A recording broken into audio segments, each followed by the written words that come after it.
Bem, vamos retomar então os ditirambos de Dionísio. Gostaria de fazer, antes mesmo de entrar com vocês no primeiro poema, nós vamos agora procurar então seguir mesmo a linha do tempo em relação aos ditirambos. Mas antes disso eu queria voltar à questão da recepção desta obra e desses poemas. Não se trata exatamente de analisar o que os autores disseram sobre os ditirambos, isso ainda fica reservado para um outro momento. Mas queria apenas trabalhar com vocês um pouco do percurso que este pequeno livro, ou os ditirambos nele presentes, tomaram a partir do momento em que Nietzsche teve o colapso psíquico em janeiro de 1889. Vejam, até onde nós conhecemos, ou seja, até onde nós sabemos, pelas informações disponíveis na pesquisa Nietzsche, uma primeira tradução destes ditirambos se deu justamente a partir de uma publicação alemã, primeiro então essa publicação alemã, né? Uma publicação que sai em 1891,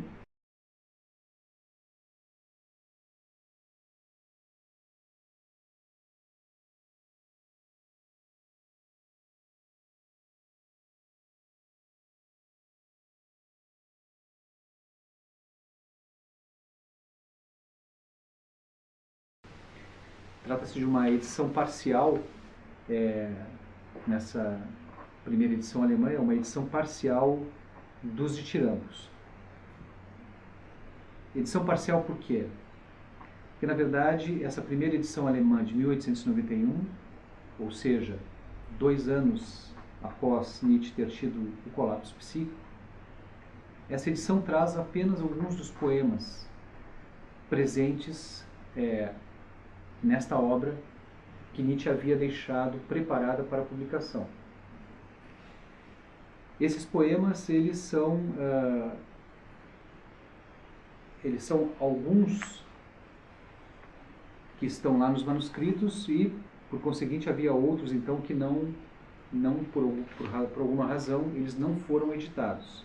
Bem, a partir dessa primeira publicação em língua alemã, de um conjunto parcial desses poemas, ou seja, eles são 9, então foram 6 publicados. Esses poemas publicados foram Última Vontade, Entre Aves de Rapina, O Signo de Fogo, O Sol se Põe, Glória e Eternidade e Da Pobreza do Mais Rico. Esses eram os ditirambos que estavam lá nessa obra em alemão, em 1891. Logo em seguida, na França, um intelectual francês, tradutor, Georges Mesnil, ele faz, um ano depois de que isso surge na Alemanha, que os ditirambos são publicados na Alemanha, ele faz uma publicação já em língua francesa.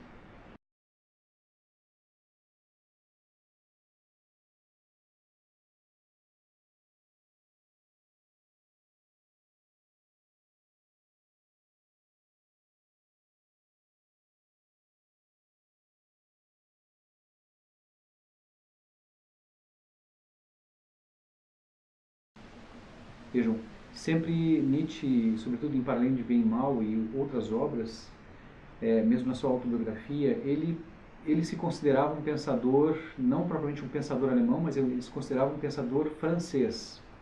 Nietzsche nutriu uma grande simpatia pelo gênio francês, por toda a escola filosófica e literária francesa. Então é realmente já bastante interessante que um ano após o seu colapso, 2 anos após o seu colapso psíquico, sai a edição na Alemanha, e um ano já após essa primeira edição alemã já sai uma tradução em francês. Quer dizer, os franceses já bem cedo têm uma grande empatia pela filosofia de Nietzsche e aqui em particular, justamente vejam, uma empatia pelos ditirambos. Então o Georges Mesnil, ele faz a publicação de uma revista chamada La Société Nouvelle, a Sociedade Nova, que é uma revista que publicou o seu primeiro número. Quer dizer, na verdade a revista existe desde a década anterior, Mas um número publicado em 1800 agora me falha a memória, mas acho que é 1891, é uma revista que publica textos sobre o anarquismo. Então tem ali importantes textos de diversas ordens, mas há, por exemplo, um texto bastante interessante sobre o anarquismo. Então essa revista, La Société Nouvelle, ela publica no volume 1 do ano de 1892 essa tradução do Georges Mesnil e então ele traduz 6 desses poemas. Nós estamos em 1892. Eu vou fazer aqui um apanhado, ele não é completo novamente, mas só para vocês terem uma ideia de como é que esse livro foi ganhando tradução nos diversos idiomas até chegar nessa tradução que vocês têm diante de vocês em língua portuguesa. Isso foi um longo caminho. Então, daquela edição alemã de 1891, existe essa tradução em 1892 pelo Georges Mesnil, já para a língua francesa, e vejam, em 1900 surge já uma tradução para o grego. Ela foi publicada em Atenas por um homem que tem ligações com o teatro também, chamado Gianni Camusse. Foi publicada em Atenas, então no ano de 1900, com um título que eu infelizmente não saberia pronunciar em grego, mas se aqueles que se animam podem tentar a pronúncia, mas aqui apenas literalmente chamar-se-ia Dioniso de Tirambói.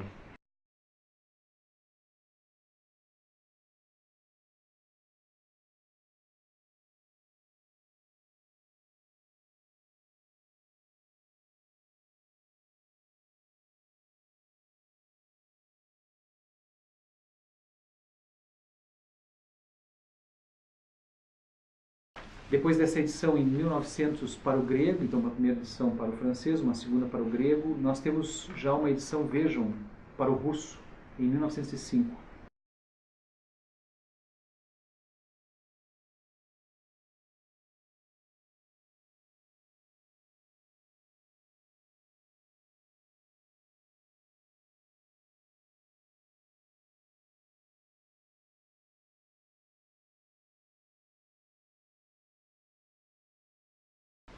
Essa edição de 1905 inclui todos esses poemas que saíram na edição de 1891, mas eles acabam invertendo a ordem. Então, se na edição aquela que os próprios franceses publicaram aparecia primeiramente o poema Última Vontade, nessa eles deixam o poema Última Vontade quase que para o final, e o primeiro poema que aparece nessa edição do russo é o poema Sobre a Pobreza do Mais Rico. Então, vejam que aqui a gente já não sabe exatamente, eu não tenho acesso a essa edição russa, mas já não sabemos por que os intérpretes, os tradutores, desculpem, então, e intérpretes ao mesmo tempo, eles estão reordenando a ordem desses ditirambos. Poderia também ter sido uma eventualidade que aconteceu. Eles podem ter mandado os poemas para publicação e lá na hora acaba que há uma confusão e se publica numa ordem inversa, né? Não se sabe exatamente, se teria que investigar por que aconteceu isso. Mas há esse fato. Em 1905 nós já temos também uma tradução para o russo. Em 1909 há uma tradução dos ditirambos, também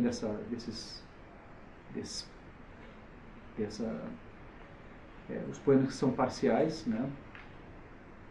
Esses 6 poemas, há uma edição para o finlandês. Ela saiu em 1909 em Ottawa.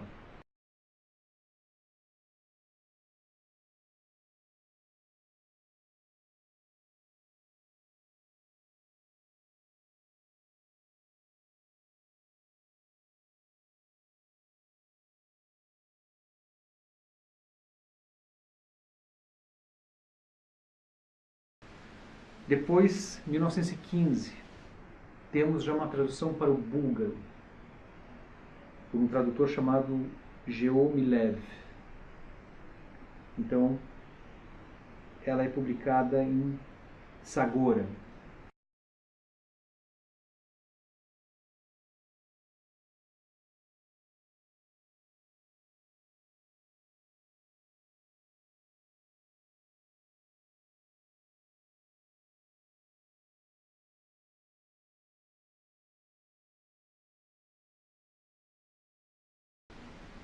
Em 1915, 1917, o ano da Revolução Russa, sai uma edição nos Estados Unidos, uma edição em Boston, chamada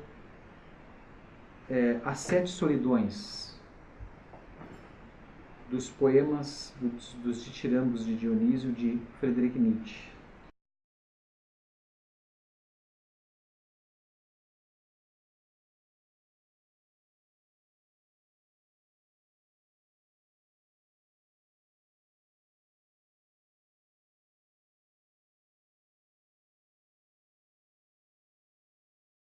Então, vejam, eles não colocam exatamente o título chamado de Tiramos de Dionísio, mas colocam esse título, né, que inclusive nós já começamos a fazer algumas abordagens.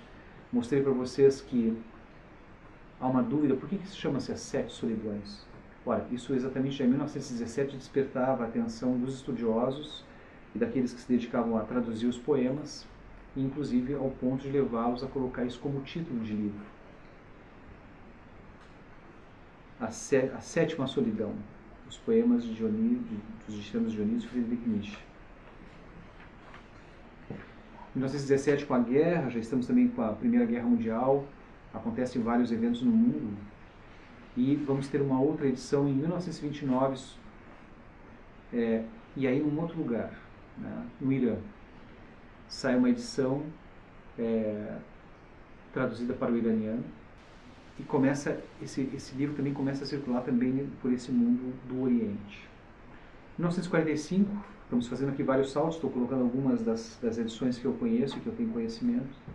Sai em 1945, então, sai uma edição muito próximo de nós, aqui em Montevidéu.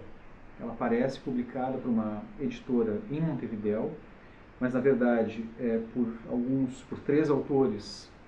Um deles é justamente um alemão, Paul-Louis Landsberg, mas ele está acompanhado por um espanhol, que é um crítico historiador, o Manuel de Montolin, e o Alejandro Arias. E eles publicam então também, baseado nessas edições anteriores, e eles intitulam apenas de poemas.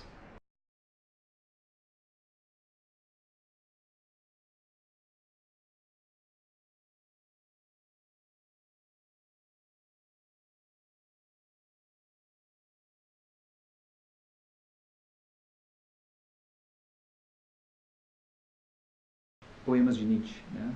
Não tem o nome de Tiramos de Dionísio, mas quando nós vamos lá no livro, estão lá alguns desses poemas.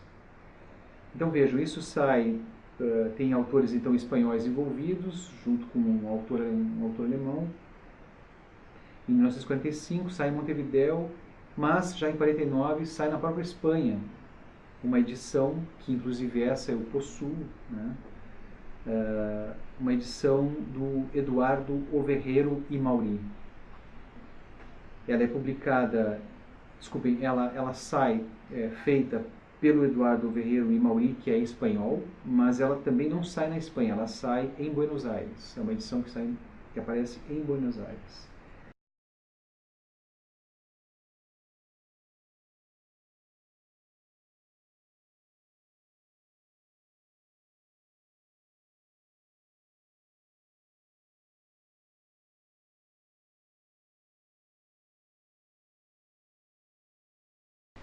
Então isso em 49, e aí chegamos em 59, que é aquela edição que eu já havia falado para vocês, do Paulo Quintela, em Portugal, em 59.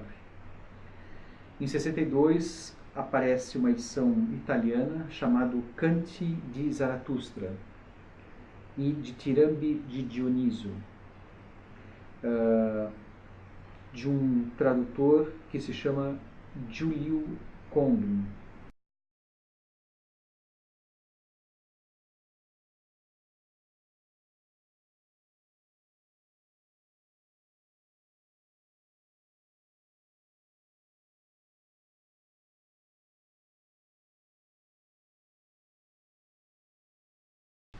Ela apareceu essa edição em Milão em 1962.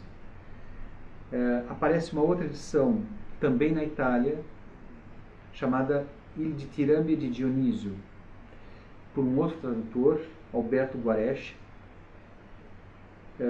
com prefácio também de um autor alemão chamado Gottfried Benn. E ela também se baseia nessa primeira edição alemã.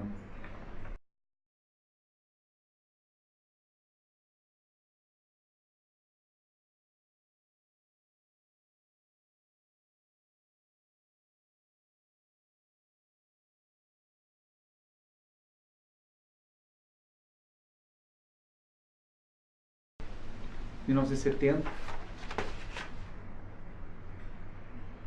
dessa vez em Harvard, vai surgir uma tese, uma tese sobre os ditirambos de Dionísio, com esse título, e ela vai receber um título de uma tese de honra. Ela vai ser considerada pelo modo talvez como o seu autor traduziu esses ditirambos. Em 72 aparece uma outra edição, também para a língua inglesa, dessa vez em Colômbia. Em 73 nós vamos ter uma publicação na Coreia do Sul, em Seul.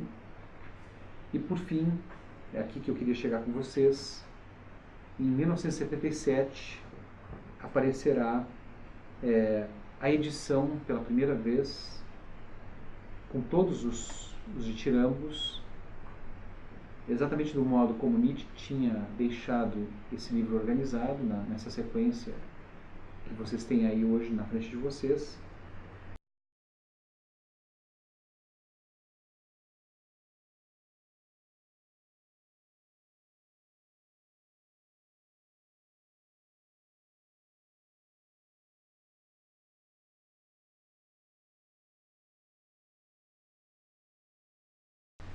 Que nos permite, então, a partir de 1967, fornece aos estudiosos a possibilidade de entender, de começar a entender o que Nietzsche quis dizer com essa obra. Então, imagine que isso acontece só em 1977, fazem 41 anos, que os pesquisadores começaram a ter acesso aos ditirambos tal como Nietzsche mesmo os havia organizado. Ou seja, isso quer dizer o quê?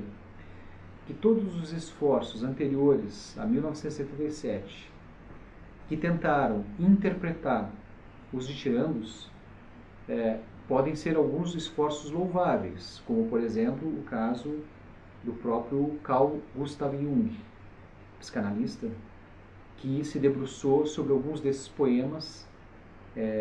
Há um livro do Jung no qual ele se debruça, por exemplo, sobre o poema Sinal de Fogo, que é certamente um esforço louvável, mas esses autores, na década de 40, 30, 50, na década de 10, 20, ou mesmo no final do século XIX, eles não tinham condições de perceber e de bem compreender a dinâmica e a relação entre esses ditirambos na sua completude, justamente porque a primeira edição alemã havia feito uma publicação parcial desses ditirambos.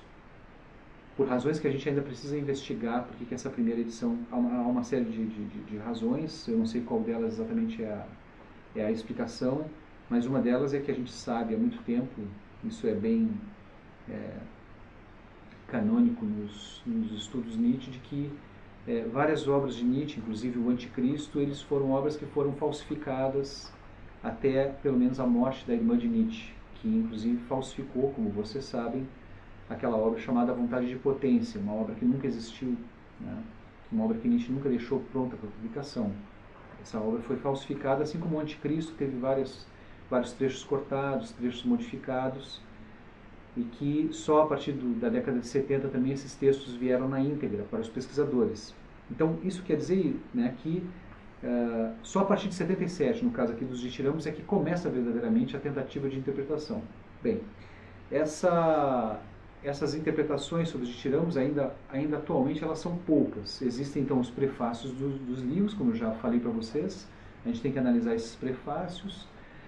Existem basicamente dois trabalhos, um trabalho de grande envergadura de um autor chamado Grodek, publicou 2 tomos sobre os ditirambos, né? Realmente um trabalho de fôlego, na qual ele faz uma análise mais filológica do momento que vão surgindo esses textos, né, no conjunto do pensamento do Nietzsche, e analisa uma série de palavras que tem no interior dos ditirambos e vai começando a fazer relação. E existe também um outro texto bastante interessante, esse eu vou ocultar porque eu vou trazer para vocês, para a gente analisar, mas não são muitos textos que existem de análise, tanto pelo fato de que essa obra levou bastante tempo para começar a ser interpretada, mas também porque uma série de autores resiste a tentar pensar os ditirambos, a pensar que os ditirambos têm um fio condutor filosófico. Olha, nesse artigo que vocês tiveram acesso desde o começo que eu escrevi, eu sou o único pesquisador no Brasil que fez esse caminho dos ditirambos e que continua fazendo. Nesse artigo que eu já publiquei, é justamente esse o fio condutor, é mostrar que nos ditirambos existe sim um pensamento filosófico que atravessa o livro de ponta a ponta, embora esse pensamento filosófico está sendo explicitado de uma maneira poética, né? Que é o que a gente vem abordando até agora. Bem, antes de nós entrarmos então agora propriamente na análise do primeiro ditirambo, dos ditirambos de Dionísio, justamente o ditirambo chamado Somente Louco, Somente Poeta, e vejam que aqui volto sempre a colocar isso como um destaque, né? Pensar o que significa, por que no primeiro poema ele está dizendo somente louco e somente poeta, né? Mas antes de nós começarmos a fazer agora a análise desse primeiro ditirambo, eu gostaria de deixar vocês com o ditirambo lido em alemão. E para isso, vocês vão passar agora, no momento seguinte, a ouvir então uma jovem alemã que lê o poema. Eu queria que vocês prestassem atenção, não propriamente no que ela diz em alemão do poema, porque vocês têm a tradução, e eu farei a minha tradução, mas eu queria que vocês prestassem atenção, na verdade, na dicção que ela possui e no ritmo com que ela lê, né?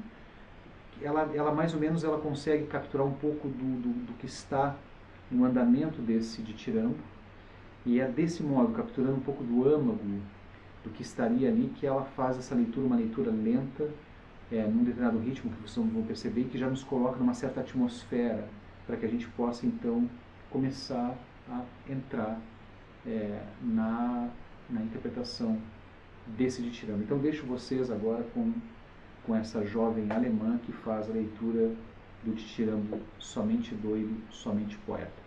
Friedrich Nietzsche, nur Narr, nur Dichter. Bei abgehellter Luft, wenn schon des Taues Tröstung zur Erde niederquillt, unsichtbar, auch ungehört, denn zartes Schuhwerk trägt der Tröster Tau gleich allen Trostmilden. Gedenkst du da, gedenkst du, heißes Herz, wie einst du durstetest, nach himmlischen Tränen und Taugeträufel, versenkt und müde durstetest, dieweil auf gelben Graspfaden boshaft abendliche Sonnenblicke durch schwarze Bäume um dich liefen, blendende Sonnenglutblicke, schadenfrohe. Der Wahrheit freier, du? So höhnten sie.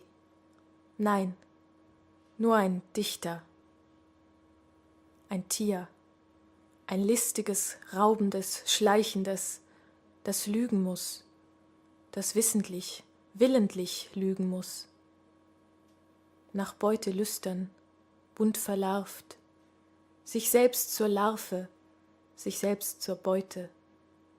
Das, der Wahrheit freier? Nur Narr, nur Dichter, nur Buntes redend, aus Narrenlarven bunt herausredend, herumsteigend auf lügnerischen Wortbrücken, auf Lügenregenbogen, zwischen falschen Himmeln herumschweifend, herumschleichend, nur Narr, nur Dichter. Das, der Wahrheit freier, nicht still, starr, glatt, kalt, zum Bilde worden, zur Gottessäule, nicht aufgestellt vor Tempeln eines Gottes Türwart. Nein, feindselig solchen Tugendstandbildern, in jeder Wildnis heimischer als in Tempeln, voll Katzen Mutwillens, durch jedes Fenster springend, husch in jeden Zufall, jedem Urwalde zuschnüffelnd, dass du in Urwäldern unter buntzottigen Raubtieren sündlich gesund und schön und bunt liefest, mit lüsternen Lefzen, selig höhnisch, selig höllisch, selig blutgierig, raubend, schleichend, lügend liefest. Oder dem Adler gleich, der lange, lange starr in Abgründe blickt, in seine Abgründe. Oh, wie sie sich hier hinab, hinunter, hinein, in immer tiefere Tiefen ringeln. Dann, plötzlich, geraden Flugs, gezückten Zugs auf Lämmer stoßen, jach hinab, heißhungrig nach Lämmern lüstern. Gram allen Lammsseelen, grimmig Gram allem, was blickt, tugendhaft, scharfmäßig, krauswollig, dumm, mit Lammsmilch Wohlwollen. Also, adlerhaft, pantherhaft, sind des Dichters Sehnsüchte, sind deine Sehnsüchte unter 1000 Larven. Du Narr, du Dichter, der du den Menschen schautest, so Gott als Schaf, den Gott zerreißen im Menschen, wie das Schaf im Menschen, und zerreißend lachen. Das ist deine Seligkeit, eines Panthers und Adlers Seligkeit, eines Dichters und Narrenseligkeit. Bei abgehellter Luft, wenn schon des Monds Sichel grün zwischen Purpurröten und neidisch hinschleicht, dem Tage Feind, mit jedem Schritte heimlich an Rosenhängematten hinsichelnd, bis sie sinken, nachtabwärts blass hinabsinken. So sank ich selber einstmals aus meinem Wahrheitswahnsinne, aus meinen Tagessehnsüchten, des Tages müde, krank vom Lichte, sank abwärts, abendwärts, schattenwärts, von einer Wahrheit verbrannt und durstig. Gedenkst du noch, gedenkst du, heißes Herz, wie da du durstetest? Dass ich verbannt sei von aller Wahrheit? Nur Narr, nur Dichter.